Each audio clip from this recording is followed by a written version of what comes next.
Just like every Friday afternoon, the injury reports roll out and we catch wind of the recent guys who may not play on Sunday. Kenneth Walker is doubtful. There's about a 75% chance he's not going to be on the field. There is a small chance that he does suit up, but he is doubtful.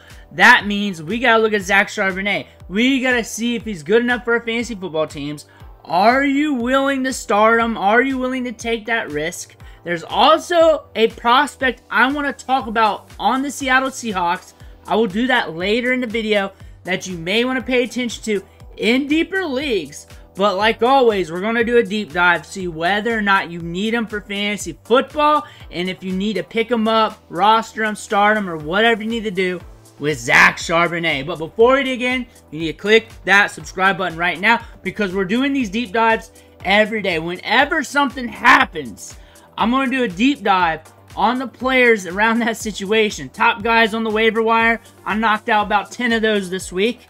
Guys who are coming up the depth chart due to an injury like Zach Charbonnet, I'm going to do it. Even if it happens multiple times throughout the season because things change rapidly week by week in the NFL. On top of that, we use videos to help you set your lineups with the must starts. Click that subscribe button. Stop missing out. But it came out earlier today. Kenneth Walker is doubtful. There's a very good chance he doesn't play. There's a small chance that he does play. Oblique injury. So, we got to look at Zach Charbonnet, see if he's worth their time. Kenneth Walker last week blew up. 20 rushing attempts, 103 yards, a touchdown, catching 2 balls, 6 yards. Kenneth Walker was going to get a lot of volume, expect to get a lot of volume this whole season. And like I said, going into drafts, that if you're going to pay up for Kenneth Walker, Zach Charbonnet is a good handcuff. Just like 6 rounds later at a good price tag in double-digit rounds. And if Walker goes down, you can have Charbonnet. And I also liked Charbonnet as an okay stash. Not one of my favorite stashes because both these guys, they take turns getting injured. And it just feels that way. And it was like that last year from training camp to the end of the season. And Zach Charbonnet is going to get his opportunity. He scored a touchdown last week. Saw 3 targets, caught 2 balls, 29 yards, 8 rushing attempts, 12 rushing yards, but he's good in the passing game. He's good at all phases. He's just not elite. He's not as fast or as bursty as Kenneth Walker, but he can grind it between the tackles, and you're looking at this backfield. Zach Charbonnet, Kenny McIntosh, if Kenny Walker can't go. But Walker blew up, 20 rushing attempts, a 61% share of the workload out of the backfield. Well, Zach Charbonnet got 24%. Walker's the guy here. He is the man. He's got 4.3 speed. Charbonnet is good at all phases, but not on the same level as Kenneth Walker. But Charbonnet was the first Michigan running back to ever score double-digit touchdowns rushing as a freshman. We transferred to UCLA, and he balls out there instantly. Stays another year to really improve on his receiving. Impacts that. Gets himself drafted in the 2nd round to the Seattle Seahawks when they already got Kenneth Walker. And we were watching him last year because we know he can be good in the passing game. He can catch those checkdowns. He can run some routes. He's also good between the tackles. He's not the best running back of all time. He's not a Jonathan Taylor. He's not a Christian McCaffrey, but he is a good guy to have on your depth chart for an NFL team and a guy that can churn out production here and there. He did that last year, and when he got his opportunity, it was in rough matchups. Against Dallas, he was able to churn out 16.9 PPR fantasy points. Against Rams, 12.9. Against the Niners, 9.8, 10.2.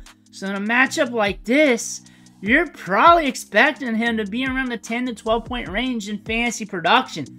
But one of my favorite late, deep dart throws, deep dynasty, maybe super deep redraft if you're in a 20-team league, was Kenny McIntosh. I don't have a feeling how this coaching staff likes McIntosh. I know the previous staff loved him, but he was banged up, injured, missed like 90% of the season last year. but he's very good in the passing game. He can run routes downfield. He's good between the tackles. He was a good running back prospect out of Georgia. A lot of people were predicting him to get drafted in the middle rounds, but last year's running back class in 2023 was deep and talented, and a lot of running backs fell, and they caught him at a discount.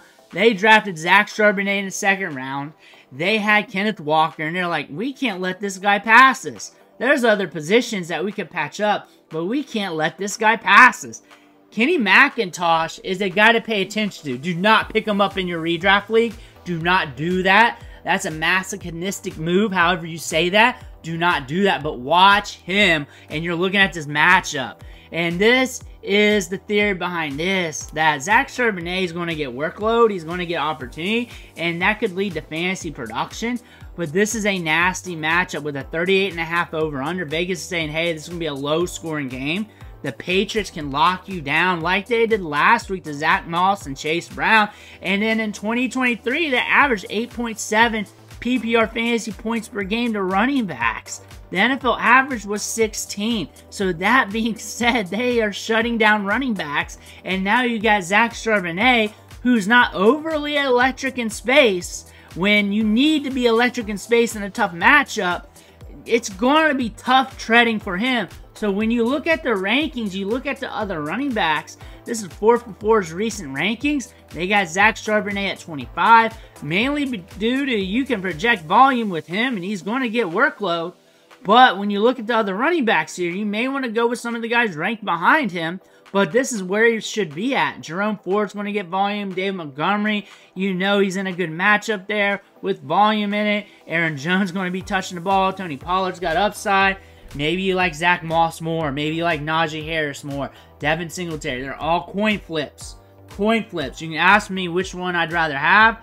It's still all coin flips when you look at it. And then you're looking at it versus the wide receivers. I kind of like Tank Dell a little better. Tank Dell is a good gamble every week. He's a safe gamble because you know he's going to get you a little bit, but could blow up as well. Terry McLaurin's a gamble. Keenan Allen, you do not know if he's going to play or not, so they're playing it safe with him. Trey McBride got 20+% target share last year. Could be getting some volume here versus the Rams. If that game blows up, you got Jameson Williams, who could blow up on any given Sunday, as you know from last week. And you got Zach Charbonnet in a piss-poor matchup right here, but he's going to get touches. He's going to get used in the passing game. So if one of those plays break right, enough volume, he could be fantasy relevant. I'd guess around 10 to 12 fantasy points. That would be my guess, around my baseline, my base case for that. He's too risky for you to start. You're already good at running back. You just picked him up off waivers. You're going to see what happens with them. You know that Kenneth Walker's banged up. He might be banged up longer. So you got him for the long haul. So you need him on the bench. Or you do need to start him. You got jabroni running backs. You got to go with Zach Charbonnet. And I'm only starting him if I got jabroni running backs. And it doesn't matter to you because you need touches. And if the touches are there, you're going to put the guy in your lineup, and you're going to hope he scores fantasy points. That's what you're doing with Zach Charbonnet this week. He's getting touches, and you hope he scores fantasy points because he's going to be using the passing game. He's going to get it between the tackles, and maybe he falls over the goal line once or twice, and he scores for you. He does well for you, and you got a guy. Watch Kenny McIntosh, too. Watch his workload, see what he does, see how he's used, see how he's implemented. That might be a running back you're running to the waiver wire next week, and you might see a unique video with him next week if something happens. Don't forget about that, because when things change, I'm here for you. Click that subscribe button. Stop missing out. One thing for watching. Catch you on the next video.